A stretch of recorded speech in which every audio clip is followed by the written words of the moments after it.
and welcome to my Victorious Souls live interview today. Today I have Paul Granger to share with you. He is a family man, a Christ follower, and who was working in a formal ministry role until suddenly trouble happened. And then because of that trouble, that led him into soul searching because he was suddenly unemployed. He had not expected that. So that drove him into the soul searching, and he's going to share his story with you. But now he is also the host of a podcast called Where Did You See God? And so I'm going to bring Paul in here for you to meet him and hear his story, because I'm sure you know someone, if you can't yourself, relate to his story of having suddenly lost a job and not knowing why. What is going on? I mean, over the last couple of years with what's happened in our world with the pandemic, many people have lost jobs. Many people have left jobs. So I know that employment and our identity, things have been shaken a lot in the last couple of years. And so for those of you who don't know me, I am Danielle Burnock from DanielleBurnock.com. Love yourself from Survive to Thrive, that lady on the internet who loves you. And here, welcome, Paul. Thank you for being on my Victorious Souls program today. Yeah, my pleasure. Thanks for the invitation. And it's good for us to talk again because you got to be on my podcast. And so it's like we're just friends now, having conversations. Definitely. Well, we've had in-depth conversations about both of our situations, and you get to know each other like that. People can relate to that. They love to hear the stories, and I can't wait for people to hear your story. I was telling them in the intro about what the world's been going through the last couple of years, and either they or someone they know probably has some situation regarding employment, and they can learn something from your story today. So before we get into the trouble that happened regarding your employment in the ministry, tell us a little bit about Paul. Who is Paul Granger before all of this? Yeah, well, here's what's interesting. One way I describe myself now, which was also relevant then, but I didn't think about it as much, is, when when I became unemployed, I realized how often when people are getting to know who you are, they want to know your name and your job. Like that's a part of your identity is what you do. And when you don't have a job, it's like, oh man, how am I going to fill in that blank? And God really pressed me into this idea of ambassador of Christ, that is my job. And so that was true even before all this happened. It's been true as long as I have been walking in this decision to follow Christ. That was a job that I had stepped into. The thing is I didn't always realize it, or I understood it as a nice label. But I've come to really realize like that's the invitation has always been to know who God is, who he's made me to be, and to live into that and to represent Christ well in the midst. And so I've always known who God is. I grew up going to the church. I have always gone to church, but it wasn't until middle or high school that I began to ask the question, but what does this mean for me personally?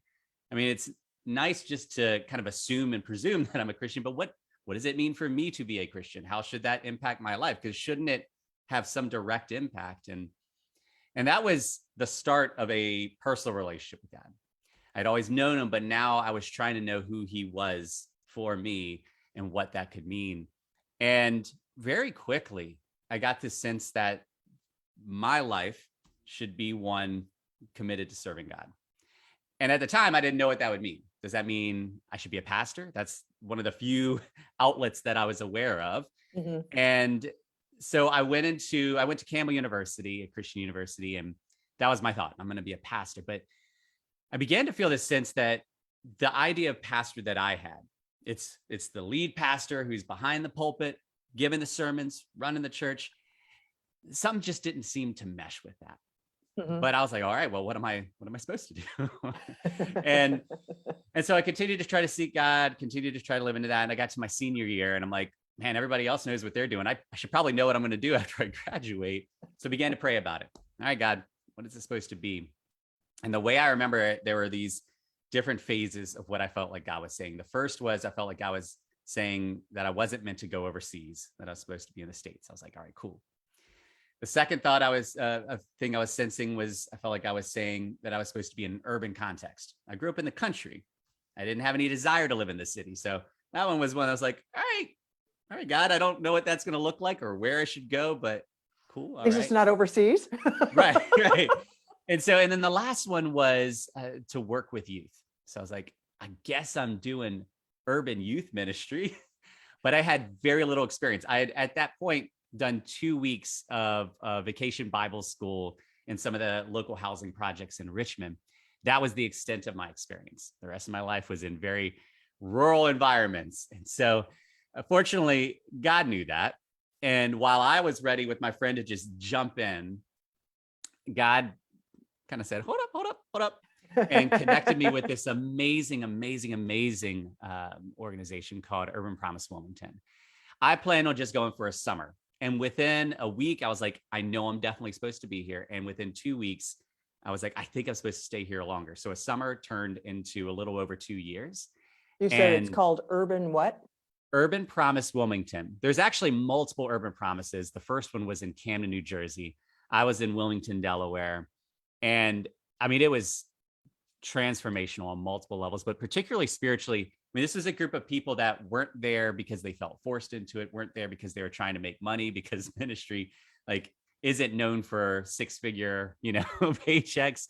No, they were there because they really desired to love God and love others.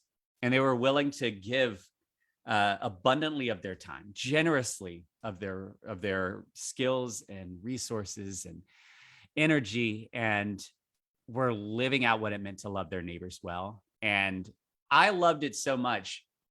I could have stayed. I could still be there now. I would have loved to have stayed, but it was one of those moments in life. You know how we seek God's will for things? We're like praying, God, tell me what to do. And oftentimes we're like, why isn't God telling me? This was one of those times where it was just very clear. I felt this deep peace that God was saying that it was time to go. And I think God knew he had to do it that way, because I wouldn't have chosen to leave otherwise.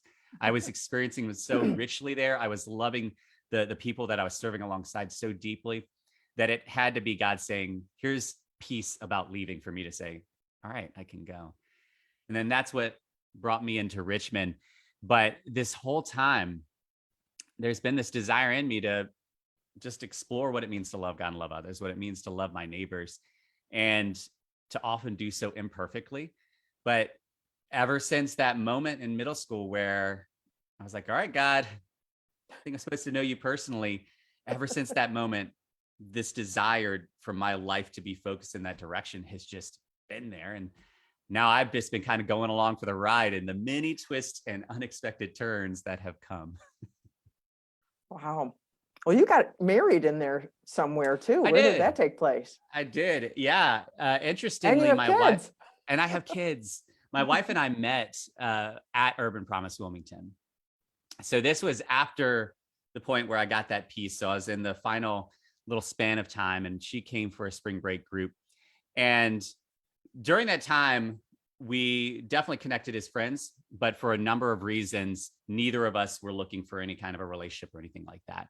And actually, both individually, without knowing it, drew some hard lines around that. So we had a strictly platonic friendship all the way up until the end of my time at Urban Promise Wilmington. I had a number of things shift in life at that point. And one of them was that I was going to be moving to Richmond.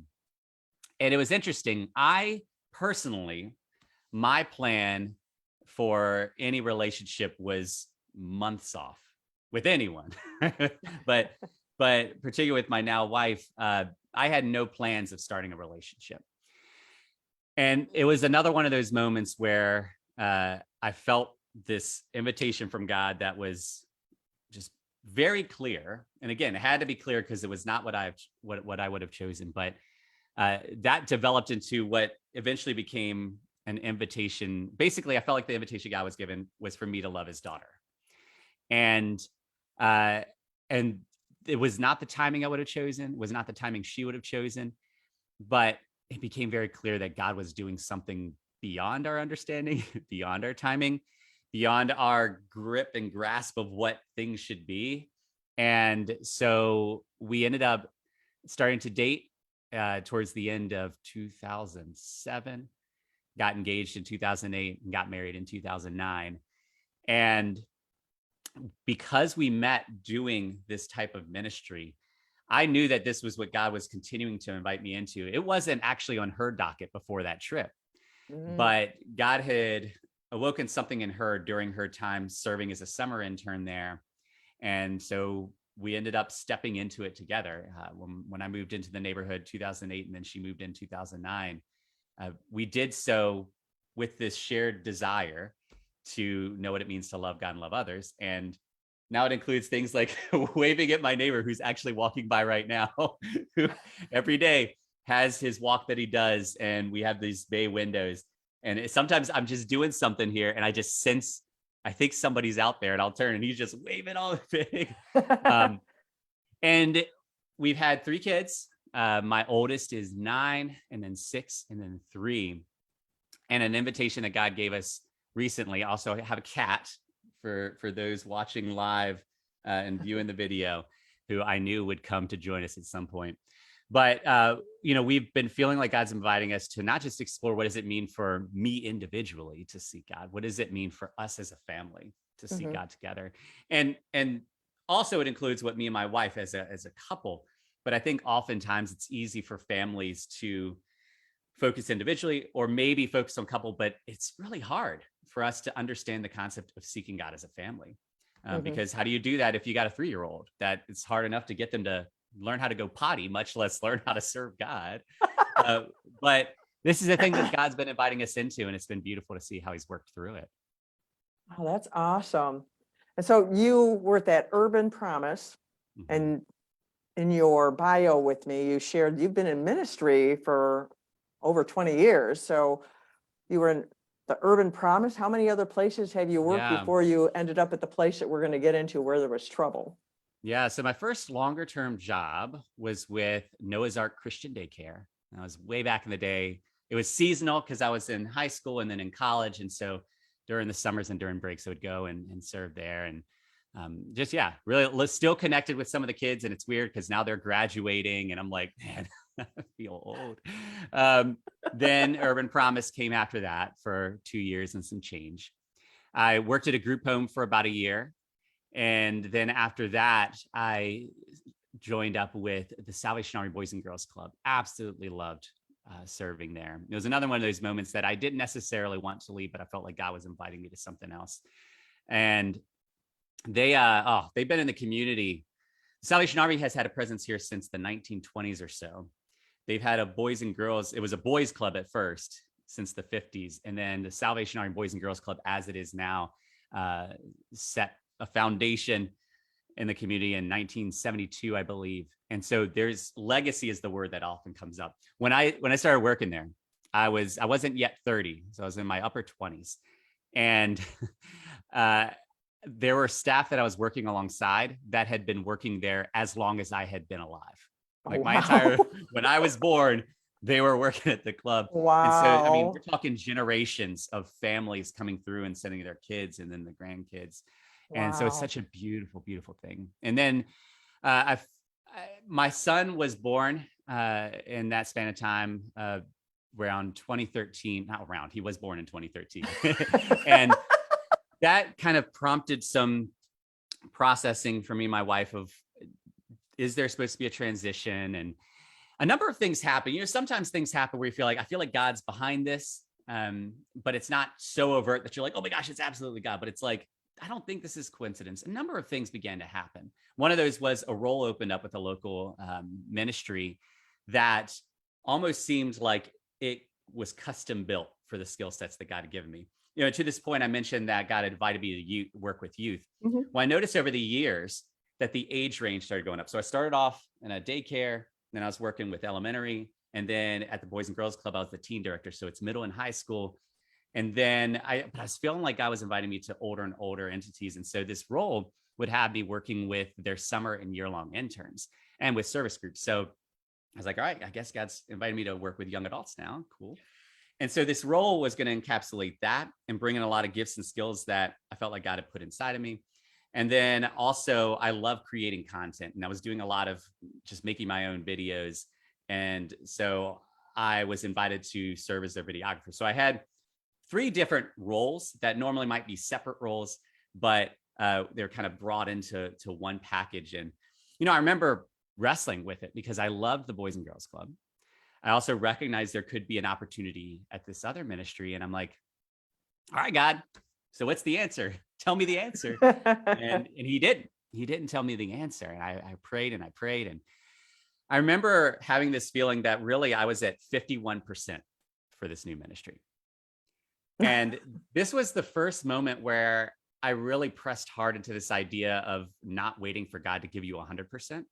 Sometimes, like, because we had this idea that there is a singular right answer. And so we have to pray in the right way to get the right answer. And if we don't get the answer, something's wrong with us or something's wrong with God, or we're not praying hard enough.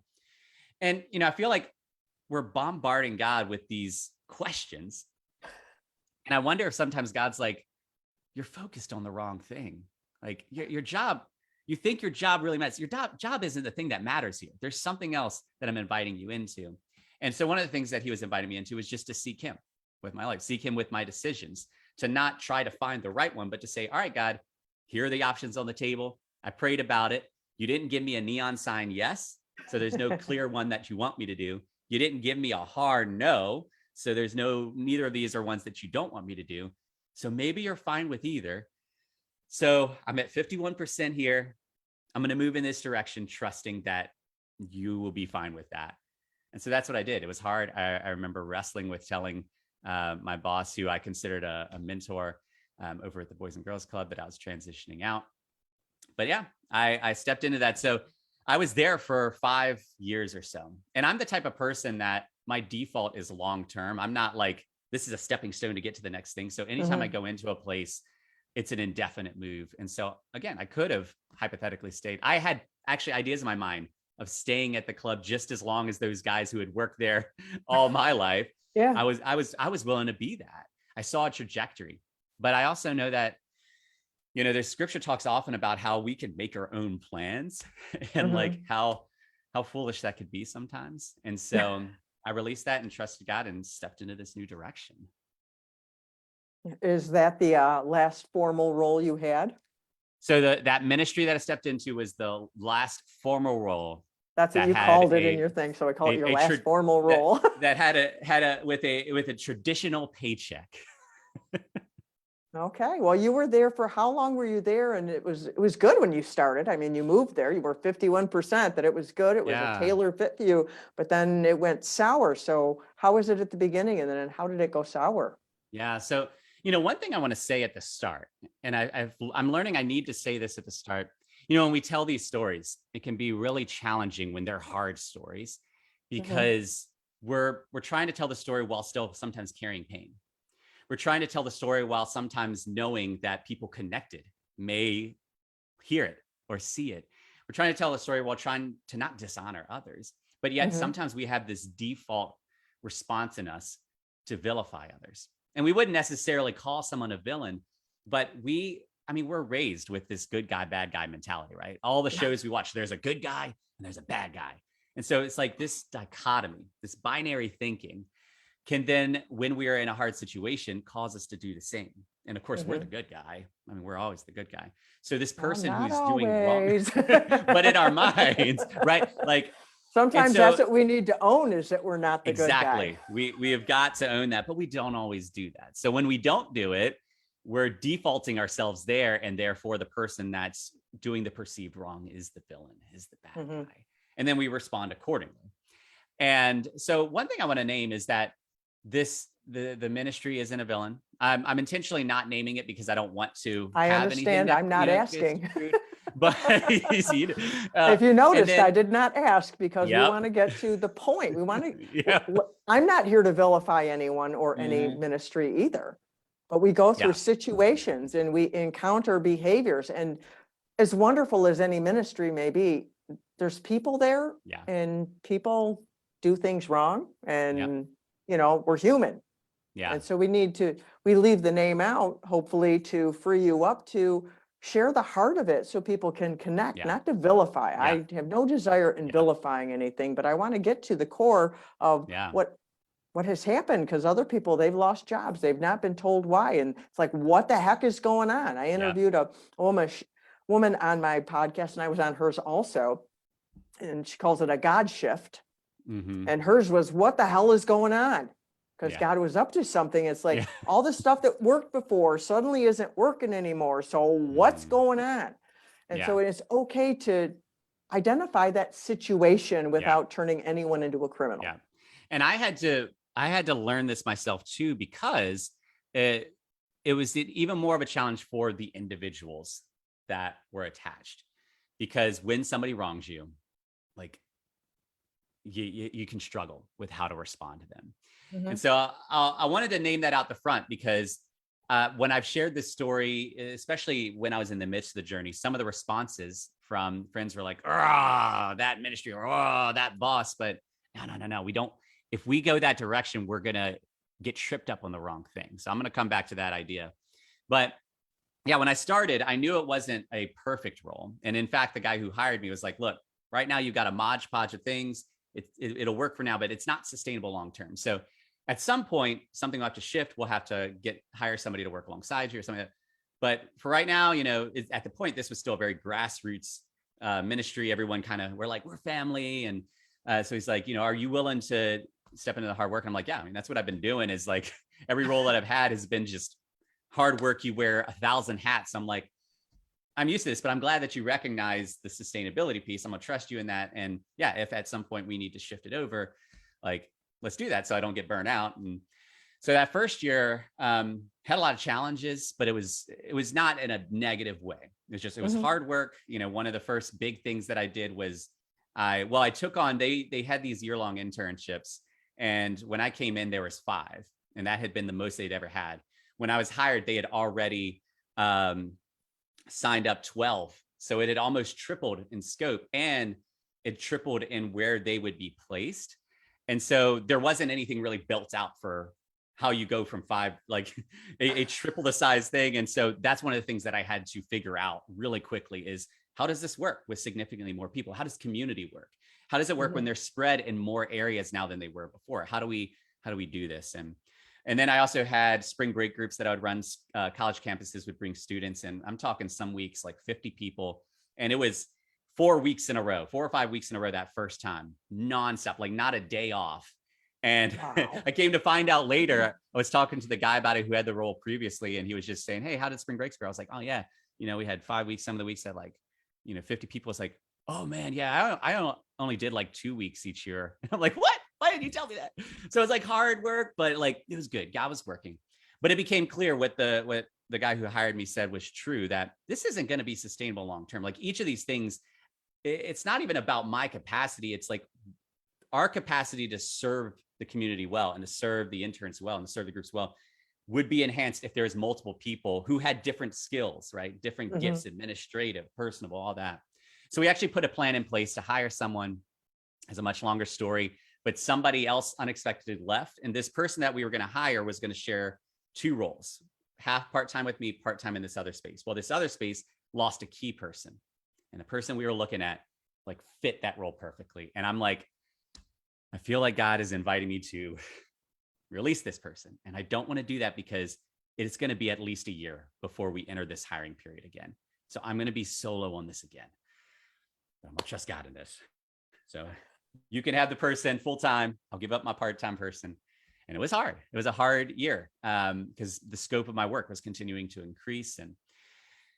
And then when we came into 2015, the founder was beginning to transition out and put a plan in place. And so they hired somebody new. And this new person, I had known, we were friends before. I went to his wedding, part of the same church. I forgot to mention this, but the tricky thing sometimes with community-based ministry is sometimes you're not just working at a place, you're working at a place with people that are friends of yours, that you may live beside, that you may go to the same church as. And so in this case, that was it. Like there was no separation between community and home and church and work. Like we were all interconnected, sometimes in the same small groups together, sometimes having shared deep things together, right?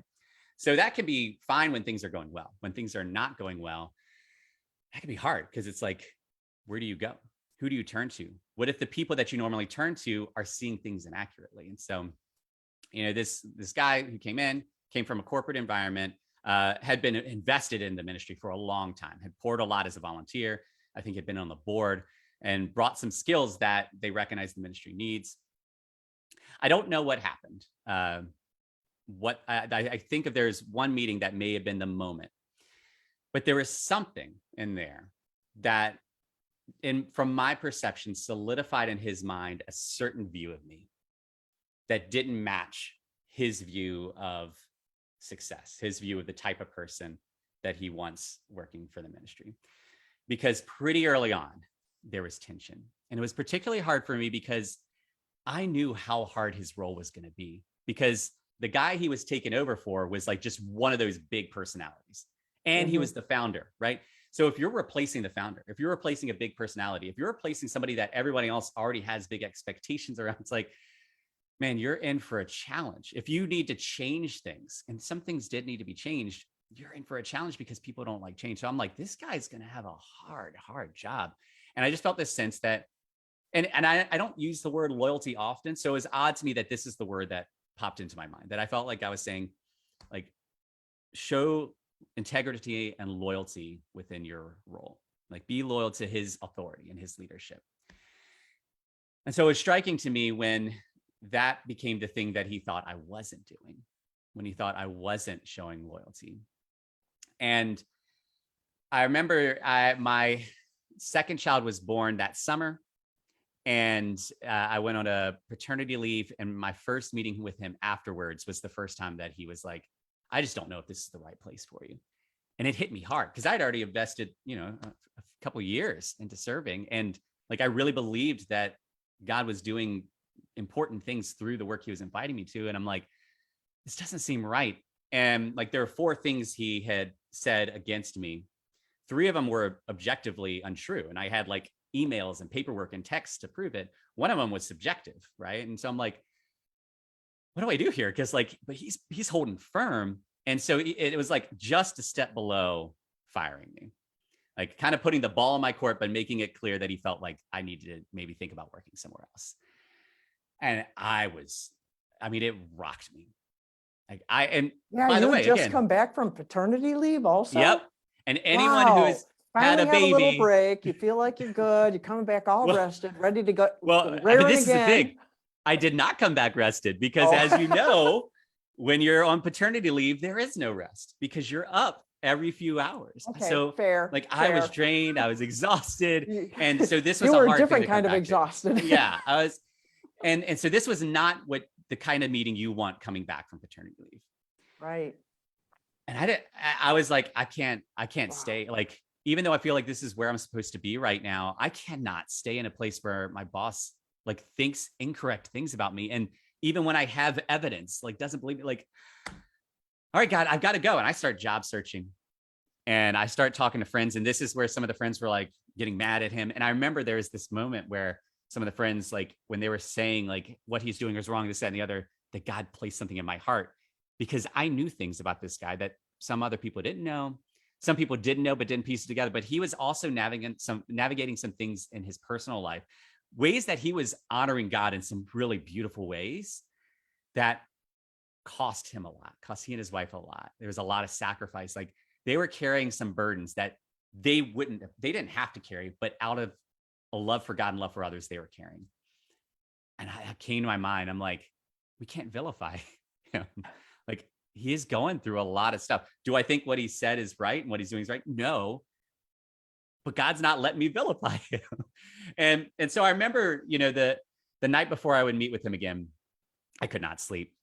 Ruminating thoughts, right? Like I'm hurting. And I was like, okay, God, well, I won't vilify him, but we used to be friends. That's done. Strictly professional. I will honor him as my boss, but we're not friends anymore. And wouldn't you know it, God's funny because I couldn't sleep. I had missed a number of Sundays because of being on paternity leave and having a baby. And so I felt like, man, maybe I should just watch one of the sermons I missed. But instead of doing that, I felt like I was supposed to just scroll on my phone randomly. So I scrolled up on the YouTube feed and stopped it and clicked. And the title of the sermon was Relationships Are Hard. I'm like, oh God. And then there's this key point, and I actually put a clip of it in a recent episode of my podcast. I went back and found it where the pastor, Corey Widmer, an amazing man of God, amazing teacher, was like, I'm going to say something that some of you are going to be mad at me about, but sometimes the problem in your relationship is you. And like, and I realized like that I had total justification and logic for wanting to end the friendship, but there are things within me that I needed to address in that, because the reasons I wanted to do that were me-based reasons. But I've been called to love God and love others because I made a decision to be in relationship with God and to follow Jesus. So if I'm going to do that, I need to do what I'm being asked to do in that capacity. And not by my strength, but by God's strength, I said, okay, God. And I went in, and I didn't know how I was going to do this because I was very wounded. But the next time I saw him, like, I ended up being able to joke with them and things like that. I'm like, all right. And I would, I would want to say that this is where everything got bad. It's not, because this was just the start of the hardest, 2 or 3 years of my life. And I came into that knowing like at any given point I could be fired, and not even for like clear reasons. And so my response is I've got to defend myself. Like, I don't want to be misperceived, and I've got to protect my job. I don't want to lose my job for no reason. So what do I do then? Well, I guess I've got to prove myself. So this was a casual environment. I started wearing button-up shirts every day, like dressing professionally when I didn't need to. I started making sure that I was, coming in early, leaving in as late as I'm able to do. But see, I'm also trying to balance family. So like, how can I get it to the line where like, it's clear that I am not leaving work early. I'm working a little over, but also honoring my wife and not being home, right? So I'm trying to tread this line. And then I'm working through lunch. Like I'm working as I'm eating lunch. Like I'm doing everything. I'm writing monthly reports. I'm creating systems. Like I've got this body of work that I built mostly in that year, where I'm like, I'm going to make it clear that I am a hard worker, that I am good at what I do, that I know that I'm not disloyal, that I'm not, I'm going to make it clear. And the most crushing moment was 6 months of that. My boss said something to the effect of, I just wish you put effort into your work. Or it was something of that nature. Oh, my word. That I'm like, but we could talk about whether the work I did was good or bad. Like, but I put effort. Like, I know for a fact that I put effort into my work. Wow. And so if even that isn't enough. So that was another point. I was like, all right, God, I tried, but I'm calling it. And I tried a job search, and I felt like God was saying, I know it's hard. I want to invite you to stay, and I'm not promising it's going to get better. Oh, joy. Right? Like, it's like, oh, where do I sign up for that? If God says, I invite you to stay, and then once you agree, then things are going to be great, then yeah, but no, like, I'm not promising things are going to get better. This happened multiple times. There would be these soul crushing moments that I'm like, God, this is too much. This is unfair. Like, I don't know what to do. And then he'd say, I know it's hard, and I want to invite you to stay. And I felt like I was in a pit. Like, I felt like I was in this deep pit that I could not get out of. And I felt like there are people that didn't even notice I was in a pit. I felt like there are people that noticed and looked down. They're like, oh man, that's hard, Paul. But then like, didn't do anything about it. Because again, like, yes, the ministry, I have the that. church. There's like a poem that someone wrote about there, about someone being in a pit and all these different kinds of people walking by and throwing down an advice, and this one Right? jeering Yeah. at you. Here's what you need to do in your situation. You need to just get a new Yeah. job. You need to leave. God told me not to leave my job. So I hear what you're saying. I get the logic, right? And so, and these are all well-meaning people for the most part, right? All people that, often people that love and care about me. But the hardest ones were the ones that judged me for it. Like, you're in this pit because like it's your fault you're in this pit, or you're still in this pit because you haven't gotten yourself out. If this was so hard, then leave the job, Paul. And like, I didn't know how to communicate, but I feel like God's given me an invitation to stay, because again, it wasn't like neon sign, right? Like, it was just this sense. And I had to move forward with a step of faith, even though the evidence around me didn't show that God was working. Because in people's minds, if Paul's following God, then things should be getting better, not getting worse. Things were getting worse. I hit a point, one particularly soul crushing week, that I had a phone call that was just, it was just too much. And I remember somewhere around that time, like hitting the most hopeless moment. And I'm on the bed, I'm on the closet floor, and I'm like loudly weeping. I had other things going on in life too. So it wasn't just this that was making things hard, but like all is combined. And I remember having the sense, I'm like, God, I've tried everything. I've tried everything, and there's nothing I can do. Like, I know for a fact now, there's absolutely nothing I can do to get out of these situations. And God's like, well, it's about time, right? Because to this point, the way I understood the problem was I am being misperceived, so I need to get them to perceive me correctly. My job is being like threatened to be taken from me, so I need to protect my job. Like, there are these very logical human problems that I saw before me, and so I made logical human assessments of what I needed to do about them. And God had never told me to defend myself, had never told me to protect my job. And so I had this one particular meeting where my spiritual father was present. He was also chair of the board for the ministry. So he and our pastor. So he was in a good role to be able to sit in the space as we process through some things. Those meetings were very hard.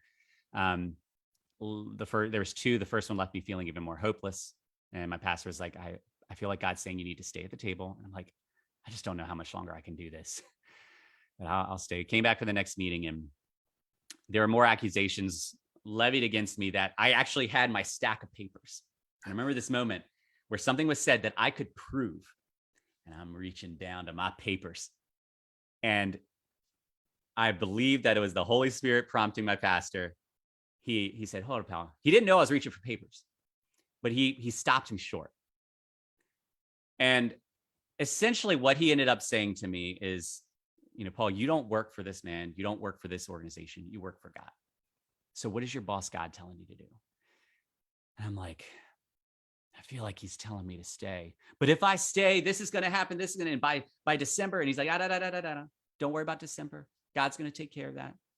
You just need to know what God's inviting you to do. And something shifted in me. Because when I recognized that I was an ambassador of Christ, that I worked for God, I realized I just need to do what God's invited me to do. And if I have a human boss that's saying otherwise, like, I could still respect authority and all that, but I don't have to prove myself. I don't have to defend my job, because my job could be taken from me and I'd still have my real job, ambassador of Christ. And this idea that I no longer had to prove myself to him. I no longer had to defend myself. I no longer had to protect my job. Like, there was a freedom in it. We were supposed to have clean slate, but a few days later we had our first meeting. And to his credit, he tried to navigate it better. But he came with this 4-page corrective thing that my humanity was like, I didn't do anything wrong. And now I'm being told I need to change something up. But God's like, you don't work for him. You work for me. You know that what you did was by seeking me. So you don't need to prove yourself. You don't need to defend yourself. And so I didn't. I answered his questions, but there was no defensiveness. There was no agenda. I'm just like, and for the first time in a long time, like, you just let it go. Right. And that year was incredibly freeing, because so much of what was binding me was myself. And it was me thinking that I was alone in this. Because again, people are calling down to me or not calling at all. And I remember there's this one key moment where I, again, felt like I was in this pit. But there's this thing that when you're in the darkness, everything is pitch black. But the longer you're there, your eyes begin to adjust. And the little specks of light suddenly illuminate a little more. And I remember having this feeling of my situation was like I was in this dark pit. And then suddenly my eyes began to adjust. And the first thing that I saw was the claw marks all over the wall, my futile attempts to get out of that pit. And I'm looking up, and I was never going to get out of that pit. Like, I had exhausted myself, bloodied my hands trying to climb up this wall that I was never invited to climb up. And then I turn, and the next thing I see is Jesus sitting on the floor of the pit. And I realized he had been there the whole time. He had been there the whole time. Here I am exhausting myself trying to get away from him, right? Not realizing that's what I was doing, but that's effectively what I was doing. And then I realized, like, my humanity says a pit is a bad place to be, and so I should try to get out. But actually, I want to be where Jesus is. So if Jesus is in the pit, then I want to be in the pit with Jesus. Or is this sense of like, I don't have to escape. I just need to be where Jesus is. Now, I'd want to say at this point, things got better. Some shifts happened. And I won't get into details, but it was, if I had thought some of the other things were dishonoring, there are things that happened in the last few months that were even more dishonoring. The way I like to put it is when I was hired, the guy who hired me is like, I'm hiring you because I know you, I know how you function, and I can trust you. So you imagine you have a car, I'm giving you the keys, drive your car. The next guy who was over me was like, yeah, sure, you still have the keys, but we're going to transition to one of these driver's ed cars. So at any point, I have my own steering wheel, my own gas and brakes, and I can. And so it was like a controlled thing. He ended up putting somebody else over me who had been a peer and who had just started in the ministry. And so it was almost, without calling it, it was like a demotion. A lot of things that I had authority over before were taken without explanation. There's a lot of hard things.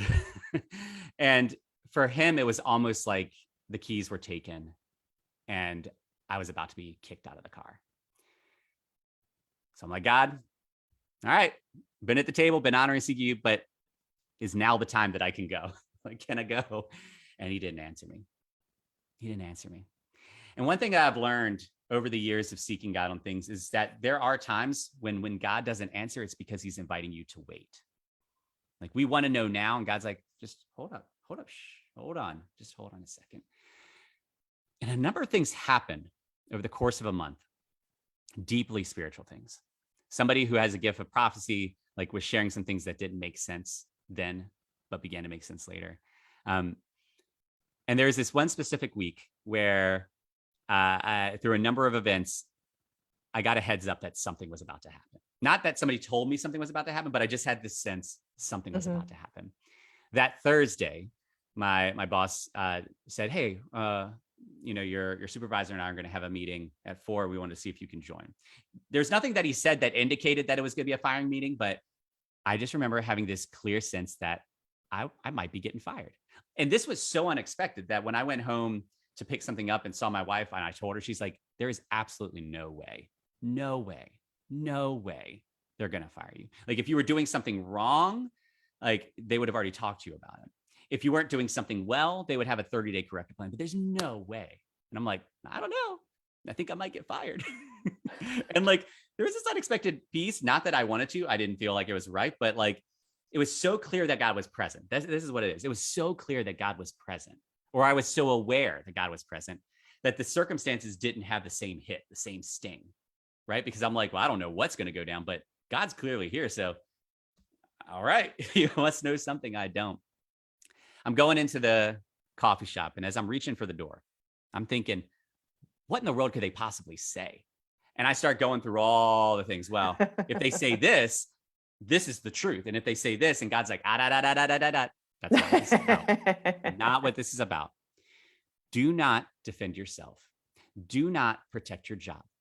Go in there, represent me well, and be who I've called you to be. So I went into that meeting. And the funny thing is, the person who had spoken something prophetic, like, I felt like I was supposed to get her to pray for me earlier in the week as some of the weird things started to happen. I'm like, something's up. I didn't give her any details. I told her I was going into a meeting. She's like, and I didn't tell her what it was about. And she's like, you need to pray for the Holy Spirit at the start of that meeting. I was like, well, we're a ministry, so we always pray at the start. She's like, no. You need to pray and invite the Holy Spirit. So I sat down, and it was very clear at that point what this meeting was going to be. And my boss jumped right into it. He's like, Paul, I don't know how to say this, but, and I was like, hold a second. Can I pray real quick? Like, I interrupted mid-firing and prayed. And then I said, proceed. I don't think I said proceed, but essentially proceed. And basically the reason I was given for why they were taking the job was because I wasn't a good fit. At this point, I'd served there for over 5 years. I was one of the few people that had that long of a tenure there. I built a lot of programs. I had my hands in every single part of the ministry because of the internships and spring breaks. Like, there's so many things that, and like, this is where my humanity could have stepped in and been devastated or been furious, right? And what they were doing is wrong. And I don't deserve this. And I've proven myself, and I'm good at what I do. And like, but God had already told me, don't defend yourself. Don't protect your job. So I had a piece that made absolutely no sense. And then God got funny again, and he encouraged me to encourage the 2 men at the table. I don't even remember what words that I spoke, but I felt like God was giving me words to speak into them. And I left and went home and was smiling as I told my wife, and she was not smiling. She was livid. But I had this piece that kind of frightened her. It's like, why are you manic or something? Like, why are you joking right now? Because I was like, I don't know, because God's doing something. But and there is this freedom because my humanity knew what it needed to do. By the way, I didn't mention this. When I lost my job, my wife was pregnant with our third child. We had just stepped into a year earlier this bold step of faith to purchase a house that we didn't even have the money to purchase, right? So being unemployed is not a wise move. Plus, I had spent years being talked down to, misrepresented. Nothing looks as bad when it comes to, responsible worker as being unemployed, right? Like, so With I'm a like, pregnant wife and a new with house. a pregnant wife, yeah, I look irresponsible. Like if I'm not getting a job right now, if I'm not being the breadwinner, like all these things, you know what God said? I don't want you to job search right now. I want to invite you to trust me in the unemployment. So there's 2 months where God invited me to not job search. One of those, he invited me to do a mini sabbatical, and that's where the podcast was born. Because I felt like God was inviting me to public transparency. I did not want to be public transparent about a lot of this stuff because, again, there were people that if I shared things about this, they were connected with the other individuals, with the ministry. I'm like, I don't know how to share this in a way that isn't dishonoring or vilifying. I don't know how to share this in a way that I'm going to be trusted and believed, because there are people that like were spiritual leaders in my life that saw me incorrectly. And I'm like, so I don't want to put myself out there. I'd rather just kind of pull in. I'm not one who wants the spotlight anyway. So God, what are you doing? And God's like, yeah, I just want to invite you to public transparency. And then when I signed on to that, he's like, cool, I want you to do a podcast. I didn't even listen to podcasts. I didn't want to do a podcast. But the sense that I had is that God was inviting me to create a space to process him and to do so where others can then process alongside. And I was So it's unemployed. been like 3 years, and now you're here. We're getting to the top of the hour here a little bit. So you started this podcast, and what do you do in your community now with, you were there, you worked this whole way, you have your podcast, and what are you up to now? Where has God brought you now? Yeah. So I was unemployed for 6 months. And in that time, there was a point where I felt like God was inviting me to job search, do my due diligence, but never to operate out of financial fear. Never to say, I have to get a job because I have to pay my bills. God was saying, you don't need money. You need me as provider. So trust me. God provided. To this day, I've not had a traditional paycheck in 3.5 years. To this day, we have never gone without, never missed a bill, right? God has been provider in simple and profound ways. But there were some jobs that I applied for that were those moments where it's like, oh, this is not coincidence. God's doing something here. And each time I felt like God was saying, I want you to pursue this, but I'm not promising you're going to get it. And what I came to learn is each of those moments were ways that God was inviting me to die to something. The first was an executive director role. I did not even consider that because I just had my job taken from me. Like nobody's going to believe that I could be an executive director. I don't even believe it now because I've internalized these lies about me. I'm not a leader. I'm not this, that, and the other. And God's like, well, one, it doesn't matter who you are because I can use anyone, but also there's things I have put in you and you actually could do a good job in this role. So I want to invite you to apply. And so I applied knowing that it wasn't about getting the job. They ended up not hiring for a while because of some shifts and changes. And I moved on to some different directions, but that was dying to my sense that I couldn't be something because of what others said. There's another job that was like a fraction of the job that I used to do and paid like 3 times as much. And I'm like, this could be really good for our family financially. A lot of coincidence things. I applied and I felt like God was saying, look, I could have given you this job that would pay a whole lot of money, but I didn't because I want you to know I could do abundantly more. So many of those moments until finally I get to this juncture where I have several job prospects. I've gotten offers. I'm at the last of 4 stages of interview. So it's pretty likely I'm going to get the role. It's like the formality point, right? And then among all of these respected paying jobs and all that, there's one option: youth with a mission. I'd grown a relationship with the guy, Chris Zenchuk, who was leading the YWAM Richmond location at the time. And just out of like, we just connected as friends. And he was just an incredible person for me to sit with and process life during this hard time.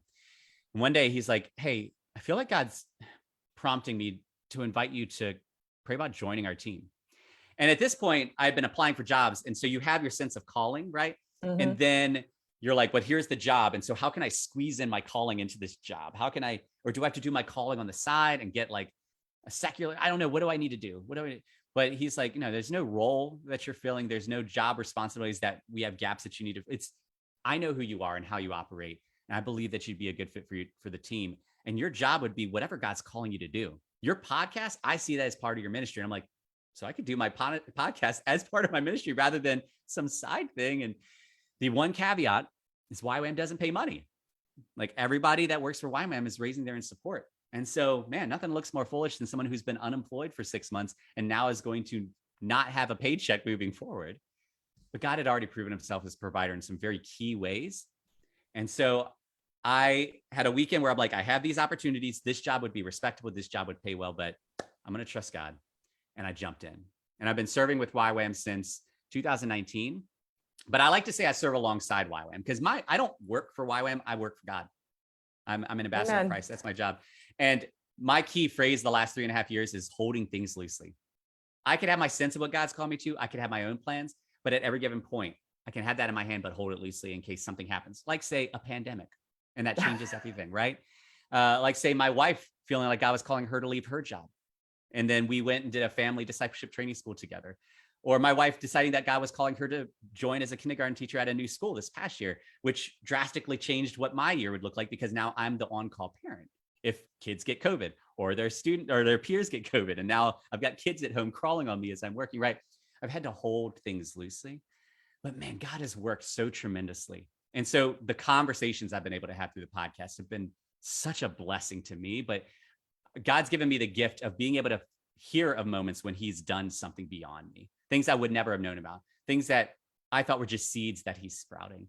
The community interaction, relationships that I've been able to build on a deeper level because I'm around more, like I'm working from home more. So the guy who walked by and I waved to, like being able to walk alongside him, he's unsheltered.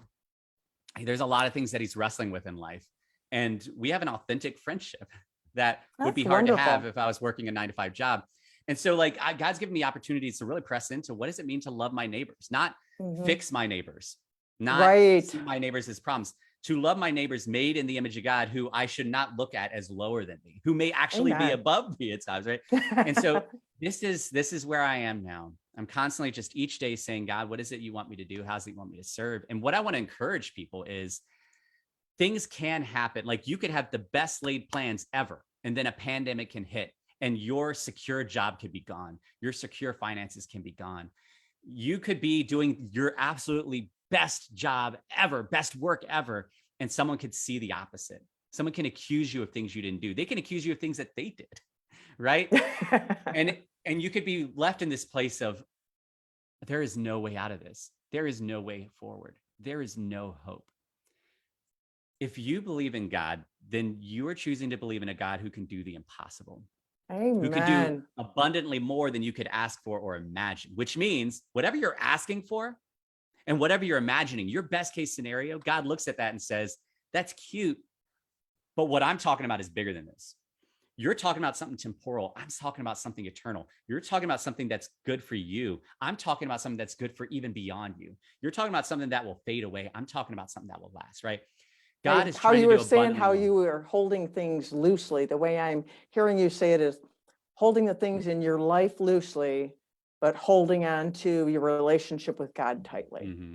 Yeah. And then that will take you from whenever you go through a difficult thing like this, God is who will carry you. Like the name of your podcast, Where Do You See God?